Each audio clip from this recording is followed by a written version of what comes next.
ஹிந்தியில ஒரு வார்த்தை தெரியலனாலும் கவலையே வேண்டாம். கத்துக்கிறதுக்கு இத செய்யுங்க. ஒரே ஒரு வார்த்தை கூட தெரியாது ஹிந்தில, ஆனா ஹிந்தி பேசணும், அவ்வளவுதானே? தாராளமா பேசலாம். ரீசெண்டா எங்களோட ஆன்லைன் ஹிந்தி கோச்சிங் கிளாஸ்ல evening batch 9 to 10 batch start பண்ணோம். ஃபர்ஸ்ட் நாள் கிளாஸ் 8:30 மணிக்கு ஒருத்தர் மெசேஜ் பண்ணாரு, தயவு செஞ்சு என்கிட்ட எந்த கேள்வியும் கேட்றாதீங்க, எனக்கு ஹிந்தில ஒண்ணுமே தெரியாது, கூட இருக்கிறவங்களுக்கு ஏதாவது தெரிஞ்சிருக்கும், நீங்க கேட்டா அவங்க பதில் சொல்லுவாங்க, ஆனா எனக்கு ஒண்ணுமே தெரியாது, என்கிட்ட எதுவும் கேட்காதீங்க அப்படின்னு சொன்னாரு. ஃபர்ஸ்ட் நாள் கிளாஸ்க்குள்ள வந்ததுக்கு அப்புறம் அவருக்கு நிம்மதி ஆயிடுச்சு. ஏன்னா யாருக்குமே ஹிந்தி பேச ஆரம்பிக்க முடியல. இந்த ஒரு பேட்ச் மட்டும் இல்ல, எல்லா பேட்ச்லயும் இதே மாதிரி தான் ஆரம்பிப்பாங்க. ஆனா 3 மாசத்துல ஃப்ளூவெண்டா பேசிட்டு ஹிந்தி பேட்சை முடிச்சுட்டு வெளியில போவாங்க. என்னோட ஆன்லைன் ஹிந்தி கோச்சிங் கிளாஸ்ல நீங்க ஜாயின் பண்ணணும் அப்படின்னா ஸ்கிரீன்ல தெரியுற வாட்ஸ்அப் நம்பருக்கு வாட்ஸ்அப் பண்ணுங்க. ஃபவுண்டேஷன் இருந்தாதான் ஹிந்தி பேச முடியும், ஹிந்தி பேசுற ஆளுங்களோட இருந்தாதான் ஹிந்தி பேச முடியும், ஸ்கூல்ல ஹிந்தி படிச்சிருந்தாதான், காலேஜ்ல ஹிந்தி படிச்சிருந்தாதான் ஹிந்தி பேச முடியும். இப்படி டிசைனா எக்ஸ்கியூஸ் சொல்லிட்டு இருக்க வேண்டாம். எனக்கு தெரிஞ்சு நிறைய பேர் ஸ்கூல் காலேஜ்ல ஹிந்தி படிச்சிருப்பாங்க, ஆனா அவங்களால ஹிந்தி பேச முடியாது. படிச்சு எழுதி fill in the blanks, choose the correct answerல மார்க் வாங்கிட்டு வர்றது வேற, ஃப்ளூவெண்டா ஹிந்தி பேசுறது வேற. ஸ்கூல்ல நீங்க எத்தனையோ சப்ஜெக்ட் படிச்சீங்க, அதெல்லாம் இப்ப ஞாபகம் இருக்கா? ஆமா, ஸ்கூல்ல ஹிஸ்டரி படிச்சேன், எனக்கு இப்ப ஹிஸ்டரி வருதா என்ன? ஹிஸ்டரியை தவிர மத்ததெல்லாம் மட்டும் வருதா உங்களுக்கு? ஹிந்தில உங்களுக்கு 0 பேக்ரவுண்ட்னாலோ, சொல்லி தரதுக்கு ஆளே இல்லைனாலோ, படிச்ச ஹிந்திய பேசி பழகிறதுக்கு ஹிந்தி பிடிச்சவங்க, ஹிந்தி பேச தெரிஞ்சவங்க சப்போர்ட் எதுவுமே இல்லைன்னா அப்பவும் நீங்க ஹிந்தி சூப்பரா பேசலாம். எப்படின்னு தெரிஞ்சுக்கிறதுக்கு முன்னாடி சேனல்ல பெல் பட்டனை பிரஸ் பண்ணி சப்ஸ்கிரைப் பண்ணிக்கோங்க. ஏன் நான் இவ்வளவு கான்பிடென்டா சொல்றேன்னா, ஹிந்தி ஆல்ரெடி பேச தெரிஞ்சவங்கள நான் ஹிந்தி பேச வைக்கல, நான் ட்ரெயின் பண்ண எல்லாருமே ஹிந்தில 0 தான். நான் அடிச்ச 10 பேரு டான், எத்தனை டான் அடிச்சு என்ன பண்றது? இத ஒண்ணும் பண்ண முடியலையே. நம்ம எப்படி ஹிந்தில ஒண்ணுமே தெரியலன்னு புலம்புறோமோ, அது மாதிரி ஒரு புத்த துறவி சித்தார்த்தா, அதாவது புத்தர்கிட்ட போய் புலம்போன்னு புலம்புறாரு. சித்தார்த்தா அப்படின்னு தியானத்துல இருக்கிற புத்தரை கூப்பிட்டு புலம்ப ஆரம்பிக்கிறாரு. நீங்க தானே சித்தார்த்தா சொன்னீங்க, நம்ம கிட்ட இருக்கிற திறமைய கிராமமா போய் எல்லாருக்கும் சொல்லி கொடுக்கணும் அப்படின்னு, எல்லா சிஷ்யர்களும் போகணும்னு சொன்னீங்கல்ல. நாங்க ஒரு 15 பேர் எல்லாரும் ஒன்னாதான் போறோம். மத்த 14 பேர்கிட்டையும் தியானம் செய்யறது எப்படி, சண்டை பயிற்சி செய்யறது எப்படி, மருந்து தயாரிக்கிறது எப்படி அப்படின்னு கத்துக்கிறதுக்கு யாராவது ஒருத்தர் வந்துடுறாங்க. ஆனா எங்கிட்ட மட்டும் கத்துக்கிறதுக்கு யாருமே வர மாட்டேங்கிறாங்க அப்படின்னு அந்த புத்த பிக்ஷு புலம்பிட்டு இருக்காரு. மேரி கல்தி கியா ஹை சித்தார்த்தா, கோई भी मुझसे ध्यान या मार्शल आर्ट्स नहीं सीखता, ऐसा बुद्ध भिक्षु ने कहा. मेरी गलती क्या है सिद्धार्था, मेरी गलती, मेरी ना என்னோட, गलती ना தப்பு, मेरी गलती என்னோட தப்பு, क्या है என்ன, சித்தார்த்தா என்னோட தப்பு என்ன சித்தார்த்தா, கோई भी, கோயின்னா யாராவது, கோई भी அப்படின்னா யாருனாலும், ஒருத்தர் கூட, அந்த மாதிரி பொருள் வரும். முஜ்சே என்கிட்ட இருந்து, தியான் மெடிடேஷன், யா அப்படின்னா அல்லது, மார்ஷல் ஆர்ட்ஸ் அதாவது சண்டை பயிற்சி, நஹி சீக்தா, சீக்தானா கத்துக்கிறான், நஹி சீக்தானா கத்துக்கிறது இல்ல, ஏசா இப்படி புத்த பிக்ஷுனே கஹா, புத்த பிக்ஷு, பிக்ஷு அப்படின்னா துறவி, நே கஹா, பிக்ஷுனே கஹா அப்படின்னா பிக்ஷு சொன்னாரு, புத்த துறவி சொன்னாரு. என்னோட தப்பு என்ன சித்தார்த்தா, என்கிட்ட மட்டும் தியானமோ மார்ஷல் ஆர்ட்ஸோ படிக்க யாருமே வரமாட்டேங்கிறாங்க அப்படின்னு புத்த துறவி சொல்றாரு. இவரு புலம்பல் தாங்க முடியாம சித்தார்த்தா கண்முழிச்சு,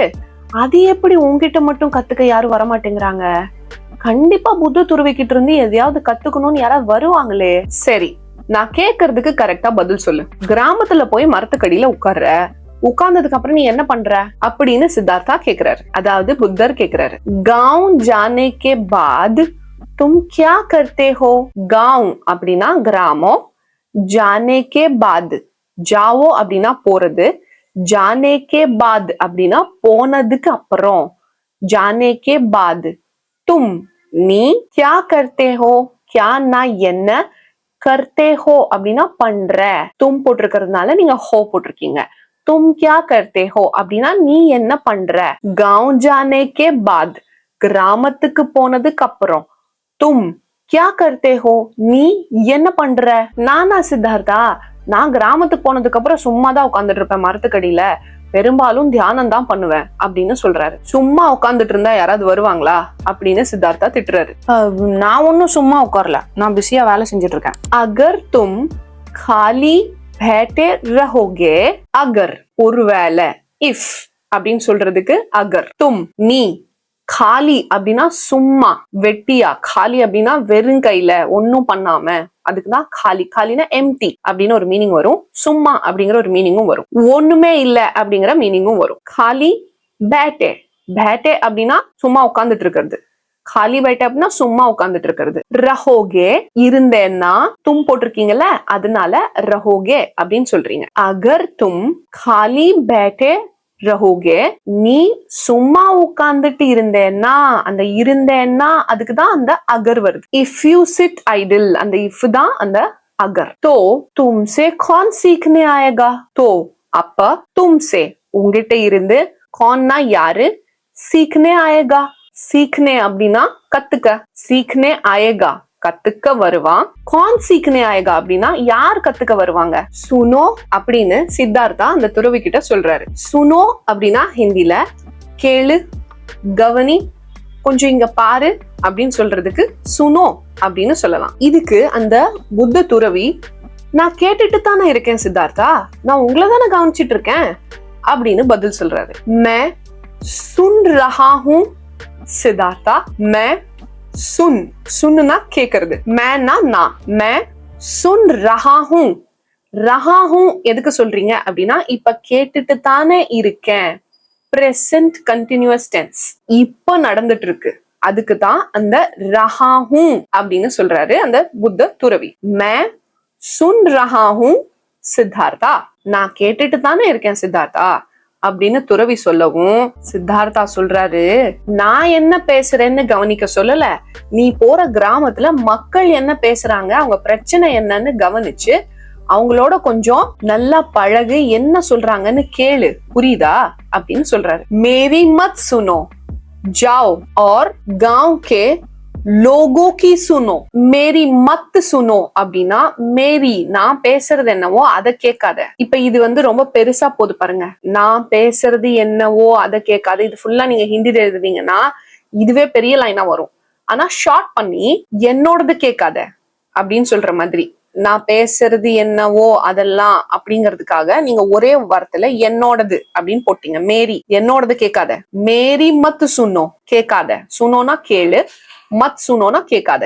ஜாओ போ, ஆர்னா அப்புறம், गांव के கிராமத்தில் இருக்கிறவங்களோட, गांव के கிராமத்தோட, लोगों की, लोगों அப்படின்னா மக்கள், நிறைய பேர், அதனால लोगों, लोगों की सुनो மக்களோட விஷயத்தை பத்தி கேளு. இப்ப இந்த விஷயம் எல்லாம் இங்க கட் ஆயிடுச்சு, நீங்க लोगों की सुनो அப்படி முடிச்சிட்டீங்க. அவங்களோடத கேளு, मेरी मत सुनो என்னோடத கேட்காத, जाओ और गांव के लोगों की सुनो. அதுக்கப்புறம் அந்த மக்கள் கிட்ட இருந்து நீ ஏதாவது புது விஷயம் 10 விஷயம் கத்துக்கோ அப்படின்னு சித்தார்த்தா துறவி கிட்ட சொல்றாரு. உன்சே, உன்னுனா அவங்க, மரியாதையா பேசுறீங்க, நிறைய பேர் அப்படிங்கறதுனாலயும் உன் அப்படின்னு சொல்றீங்க. உன்சே அவங்க கிட்ட இருந்து, சேனா அவங்க கிட்ட இருந்து, 10 चीजें, 10 10, சீஸ் அப்படின்னா பொருள், சீஸே அப்படின்னு நீங்க போட்டதுனால பொருட்கள், விஷயங்கள், சீக்கோ கத்துக்கோ. உன்சே 10 चीजें சீக்கோ, அவங்க கிட்ட இருந்து 10 விஷயங்கள் கத்துக்கோ. என்னது, நான் 10 விஷயம் அவங்க கிட்ட கத்துக்கணுமா சித்தார்த்தா? நான் தானே அவங்கள விட புத்திசாலி, அவங்க தானே என்கிட்ட இருந்து கத்துக்கணும். லேக்கின் மே உன்சே ஜ்யாதா புத்திமான் ஹூ, லேக்கின் ஆனா, மே நான், உன்சே அவங்கள விட, ஜ்யாதா நிறைய, அதிகமான, புத்திமான் அப்படின்னா புத்திசாலி, ஹூ லேக்கின் மே உன்சே ஜ்யாதா ஆனா நான் அவங்கள விட, புத்திமான் ஹூ புத்திசாலி. சித்தார்த்தா சொல்றாரு, யாரும் யாரை விடவும் புத்திசாலி கிடையாது. அவங்க சொல்லி கொடுக்கிற 10 விஷயத்த அவங்க கிட்ட இருந்து கத்துக்கிட்டு, அதுக்கு அவங்களுக்கு நீ நன்றியும் சொல்லிடு. நன்றி சொல்லிட்டு அப்படியே உன்னோட சண்டை பயிற்சிகள் பத்தி அவங்க கிட்ட டிஸ்கஸ் பண்ணு, அதோட டெக்னிக்ஸ் பத்தி அவங்க கிட்ட டிஸ்கஸ் பண்ணு அப்படின்னு சொல்றாரு. எந்த காரணத்துக்கு கொண்டும் அவங்க கிட்ட பேசும்போது பதட்டத்துல, தடுமாறி, பயத்துல பேசாத.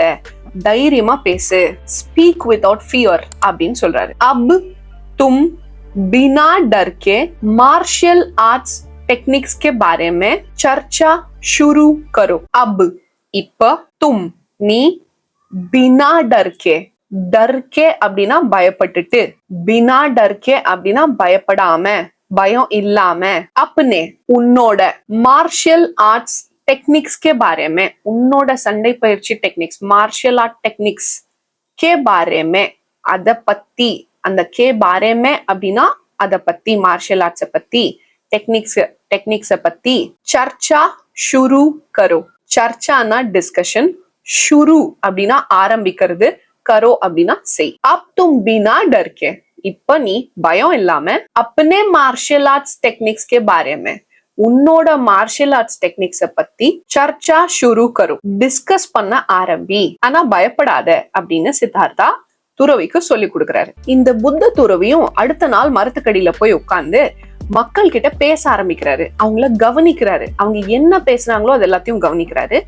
அவங்க கிட்ட இருந்து 10 விஷயங்களை கத்துக்கிறாரு. புதுசா கத்துக்கிட்டு அதுக்கு அவங்களுக்கு நன்றியும் சொல்றாரு. அதுக்கப்புறம் இவர் அவரோட, தன்னோட அப்னே அப்படின்னு போட்டோம் இல்லையா, தன்னோட மார்ஷியல் ஆர்ட்ஸ பத்தி டிஸ்கஸ் பண்ணும்போது அவங்க ரொம்ப ஆர்வமா எங்களுக்கும் கொஞ்சம் சொல்லித்தாங்க அப்படின்னு இவர்கிட்ட பழக வராங்க. சரி, அப்ப நான் கிளம்புறேன். எங்க?